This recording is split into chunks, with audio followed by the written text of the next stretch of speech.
Сәлем достар, бүгін сіздермен керемет болып шығатын цезарь салатының рецептісін ұсынатын боламын.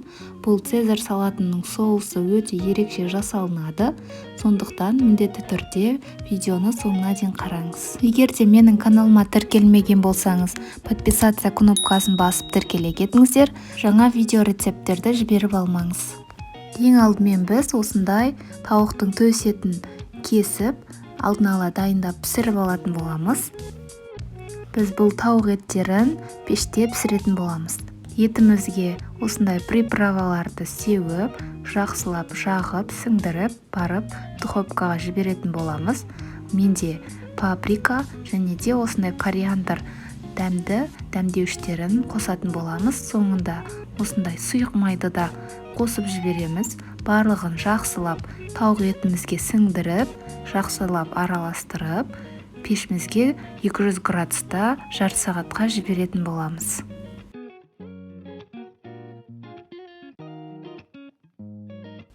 Бұл салатқа біз осындай корейский капустаның жарты бөлігін алатын боламыз.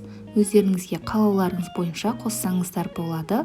Осылай барлығын қолдың көмегімен немесе пышақтың көмегімен кесіп турап аламыз. Келесі біз сухарики дайындайтын боламыз. Үйдегі осындай бар нандарымызды өзіміздің кез келген формамызға кесіп, бетіне паприка және де сұйық майды сеуіп, 180 градуста пісіріп аламыз.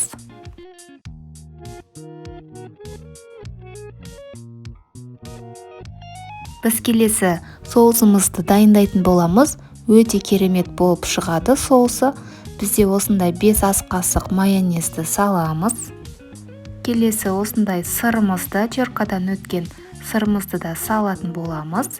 Келесі бізде осындай тазартылған чесноктарымызды да салып, шым-шым тұзымызды да салып жібереміз. Келесі бізде осындай жарты лимонның суын да қосатын боламыз. Бұл лимонның суы бізге салатымыздың дәмін өте керемет қылып шығарады. Болғаннан соң барлығын осылай блендердан езіп дайындайтын боламыз. Біздің соусымыз дайын. Келесі піскен тауықтарымызды осылай кез келген формада кесіп дайындап аламыз. Келесі біз чили қызанақтарымызды да ортасынан 2 бөліп, барлығын дайындап қоямыз. Сонымен қатар бөдене жұмыртқаларында қосыңыздар.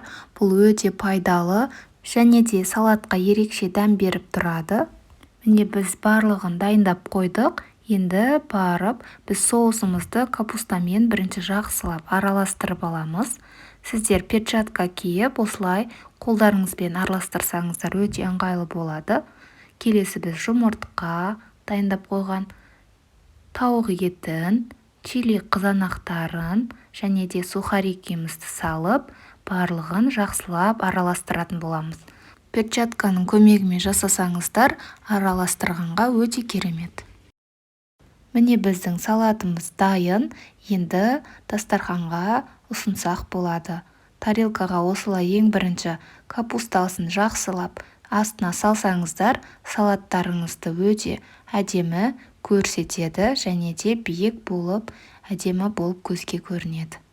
Соңында біз осындай сырды бетіне теркадан майдалап өткізетін боламыз. Бұл да бір салаттың әдемілігін ашып тұрады. Достар, егер де менің видеом ұнаса, лайк басып, комментарий қалдыра кетіңіздер және достарыңызбен бөлісіңіздер.